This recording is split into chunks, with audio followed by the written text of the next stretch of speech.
cash crisis worse. Talking about Venezuela once again. Systemic important banks. They removed the 1,000 they call monetary awareness. All right, so I want to take a minute, check in. The goal was to do something live, but due to some technical issues, not able to. But thought I would just check in, share my 2 cents on what's happening in the current market drawdown, and basically share with you how I believe this is more of a setup for the digital dollar rollout that'll be probably talked about more now that we see all these bubbles around me. And so definitely love to touch on things and relevant to the globe, to the bigger picture. And of course, the cryptocurrency space, in my opinion, is that gateway into the digital world that they're trying to transition us into. So if you look around me right now, I'm sure you can see a variety of projects that probably excite you. And so once again, as I always say, the crypto market is not going anywhere because it's designed to help the financial restructuring of our monetary system. And right now, for those that have been in this community for quite some time now, as far as the digital asset space, a lot of people are looking at this as a buying opportunity. But then again, on the other side of this, it's the best opportunity for the globally systemic important banks as well as the high net worth individuals to take advantage of opportunities such as this to get in. Because while, as I mentioned last night, the exchanges are showing that these current projects are experiencing somewhat of a drawdown, over the counter, under the table, through the exchanges, a lot of wealthy individuals are able to accumulate right now and it not affect the price. So once again, this is a setup, I believe, in cooperation with the regulatory framework to try to use this narrative of the digital asset space causing instability in the system, which then allows them to begin the talk they need to do in order to issue that digital dollar. So got a couple articles I want to thumb through real quickly. And as always, for those that are tuned in, hit the thumbs up button. Definitely subscribe. We'd love to connect with you more often. And typically I like to go live just to get feedback when I'm doing something, but not able to do it now. So we'll keep moving right along. So let me actually share with you some things I want to touch on.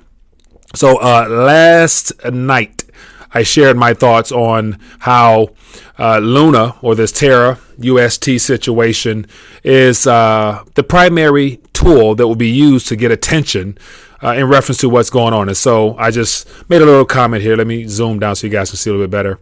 I made a comment saying that, dang, I was about 85 cents off on my call at midnight, referring to maybe 12 hours ago, that Luna was returning to its intrinsic value. It says my next prediction, crypto market cap goes down around to 500 billion one last time before the GSIBs, globally systemic important banks that are accumulating right now, in my opinion, before it takes off and we see that ultimate high when things completely deteriorate. And so for those that got a question, check my video from last night about the 4 signs, which just show how much the banking cartel is really running operations. But to go down even further, I had a question that was put to me on the Telegram page, and I thought I would answer it there, and I shared it here down below with just more details. And it just basically says here, my little analysis, my thoughts. It says all markets cater to the banksters. The GSIBs, globally systemic important banks, are like the symphony conductors, and the politicians and investment community are the orchestra members. So just put yourself in front of, imagine a symphony where you got the person stand up there. They know what's going to be played. They know how they want it to play out. So they're ready to conduct the symphony. And of course, the band members, the people who have the instruments, happen to be all the people that's looking at the conductor as the markets fluctuate. And that's just my little analogy as to how there's some much bigger hands at the top of all this just playing this out and is working in cahoots with what the bigger picture will be, which is the digital dollar. And then the last thing here, it says those at the top play the tune and the markets respond accordingly. The banks and those above them have plans for the digital asset space, and it's not to offer you financial freedom or inclusion or equity, that's for sure. So thought I would just share that real quick. And so this plays right into more of the things I want to talk about. Pick your coin, whatever you like. It's all around me. The biggest thing is they will be green again, but not until all of the true adoption. True adoption has to do with the globally systemic important banks and all the uber wealthy individuals that's buying these projects up right now for the ones they want to see succeed right now for the cheap. They're pumping their bags one last time before the system come crashing down, in my humble opinion. So just pick your project, but the primary one that's causing the most damage happens to be the one with the biggest bubble at this current moment. And of course, that's Luna. So as you guys can see here, where we're looking at, it's at $1.07. And it's good to say that it can go. Let me actually move myself out the way here.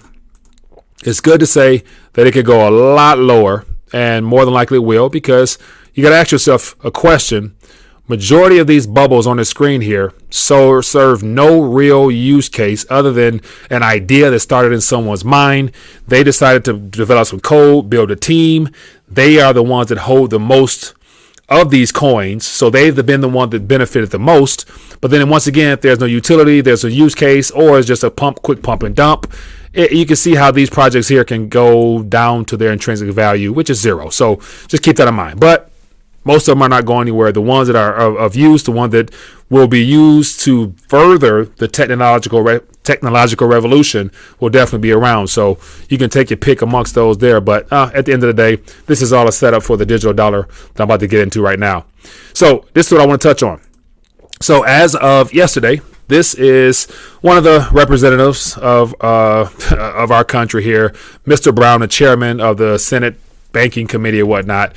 He's basically getting ready to ask some serious questions or some pre-scripted questions to one of the banksters themselves. So as I always mention, every single person that's in position of power in our country when it comes to the currency, the money, the Federal Reserve, the Treasurer, and the regulatory bodies, they're all former bankers. So they're operating in the best interest of their primary employers, their first loves, the banks. So whatever comes out of here is not designed to help you and I through the digital asset space. It's designed to put them in further power. Okay, cool. Trying to just get through this as fast as I can without boring you guys. So anyways, if you enjoyed this, hit the thumbs up button. Definitely will do more of these. Just wanted to touch the surface, share my 2 cents, and let you guys know my opinion as to what this is all about. And so this was yesterday. And this was another article that came out yesterday to kind of piggyback on that as well. It says, Yellen says, run on UST stablecoin illustrates crypto risk to financial stability. Oh, let me guess. It's about financial stability right now. So, of course, we're going to hear more about that. And believe me, by the end of this week, 2 days from now, we're going to be hearing, the need for some type of emergency meeting, or we need more regulatory clarity on how to stabilize this chaos happening in the crypto space. And of course, it's going to have to do with the solution will be we need to stabilize it with a US certified digital dollar coin that they can use to go back and forth, rather than having all these institutions coming up with their own versions of stablecoin. And of course, none of them are stable. You kind of see the narrative. Anyway, real quick, thumb through some things here. It says Treasury Secretary Janet pointed to a recent run on a stablecoin, TerraUSD. So what a coincidence. Banking Committee, same time, TerraUSD tanks. You got to ask yourself a question.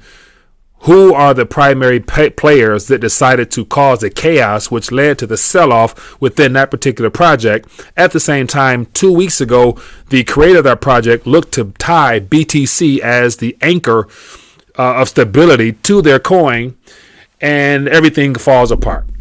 Just there's a lot much bigger hands at play. Anyway, real quick, it says here, as evidence of the potential threat to financial stability, everything is going to be done disguised as financial stability. They need to make sure that there are no loopholes, no way of them losing complete control. They want to stay on top of this. And mind you, the banksters are the ones that sets the rules for the legacy and the merger of this new technology as well. It says posed by unregulated cryptocurrency markets during a Senate Bank Committee hearing yesterday. Just give you more stuff here, but using TerraUSD as a primary catalyst to usher in a stable coin issued by the Federal Reserve or the U.S. government, either one, they're in cahoots together. It's just a perfect setup, in my opinion, but I'm sure you guys saw this coming. Next article here. Now, to make it even worse, unlike Republicans, we recognize that there is a real risk to stablecoins and crypto, says Senate Banking Committee Chairman. And so now it's a Democrat Republican type of thing. They want to make it seem like, there's different opinions on both sides of the aisle. Good guy, bad guy. You see what I'm saying? You know how that stuff plays out. But just real quick here. The Republicans, I guess, are more pro-crypto, minus the full disclosure of the clarity needed to make things operate smoothly, that doesn't cause any instability in our financial institutions. But the Democrats, I guess they're the ones that want to crack down right away and help you guys out. Anyway, senators on the banking committee are weighing responses to a request for stablecoin legislation from the Biden administration, but there's a clear partisan divide. And so it says the Democrats of the Senate committee fear that the Republican colleagues are not taking the risk associated with crypto seriously. There's a quote, their whole caucus are believers in cryptocurrency. So if you're on the right side of the aisle, you're a believer. According to Sherrod Brown, Democrat from Ohio, it says their whole caucus seems indifferent to the risk that cryptocurrency poses. The risk. What greater risk could there be other than the current structure we're in under right now? And to make it worse, you allow the same people that cause the global systemic risk in the current monetary structure run the institutions that are now setting the rules for this new asset class called the decentralized digital asset space. So the same players from old are now making or about to make the rules for the new sector. Just how things flow, my friends. Anyway, on to the next one. So why is all this right now? As I mentioned before, CBDCs, I've talked about articles where 90% of all countries are right now looking to further legislation for the CBDC program. The Fed, of course, will be the last one because we are the reserve currency. But this is an article that flew under the radar from about a couple weeks ago, April 13th. DTCC unveils prototype to support the Fed-issued digital dollar. And so this digital dollar talk has picked up significantly within the last several months, ever since I think it was in end of February when the executive order was passed to begin studying the digital dollar project. And of course, none of the clarity was really given on how the digital currencies will be treated, but it was all focused on the prototypes. So here we got DTCC. Basically another entity not really elected by any officials, but it's a private institution in collaboration with the biggest bank of all, the Federal Reserve, and they're coming up with a solution to the current problems that the unregulated stablecoins pose to the system. But the Depository Trust and Clearing Corporation, one of the largest financial service providers in the U.S., unveiled Project Lithium to test infrastructure in support of the U.S. digital currency using blockchain. As I always said before, blockchain was always, from day one, created to be the tool used to get us towards that centrally controlled currency minus all the other options that we've had. And of course, how would you be able to get to this point other than convincing some of the smartest minds to further develop the technology, i.e., the Ethereums, all those people that know what's going on, their technology, like always, whenever something is useful and creative, it's stolen or hijacked or used, intended for good, but then used for evil in a sense. And here we got people who are basically funding all this, getting ready to roll something out. So I'll give you an idea. It says Project Lithium is based on a blockchain technology and will explore how a central bank digital currency might operate in the U.S. clearing and settling infrastructure. So the prototype will measure the benefits of a CBDC and inform the future design of firms' clearing and settlement offerings. DTCC, which provides post-trade market infrastructure to financial institutions, is working with the Digital Dollar Project, a nonprofit made up of former U.S. regulators. And so those same former U.S. regulators happen to be a part of the globally systemic important banks, the too big to fail banks, former employees to still hold allegiance to those institutions, because if they've made promises to take care of you now and in the future and you got the inside track to everything, I guess how would that be hard to turn down? So you can go work for a private entity, but also work in the best interest of your former employers or the people who might still have you on the payroll right now, the banks. So just something worthwhile there.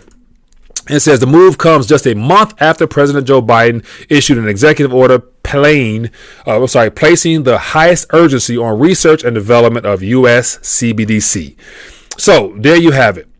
At the end of the day, the goal is to make sure that there's control of how this flows. The goal is to make sure all this right here continues to circulate but not get people too excited. They use all of this to cause instability so that the bankers can then get on the phone with the regulatory bodies who happen to be their former banker buddies, make some calls, get in front of Congress. Congress, of course, is already on the take, in my opinion. The majority of them are compromised. Just think the fact that they make 150, 200,000, but yet they're worth multiple $1 million.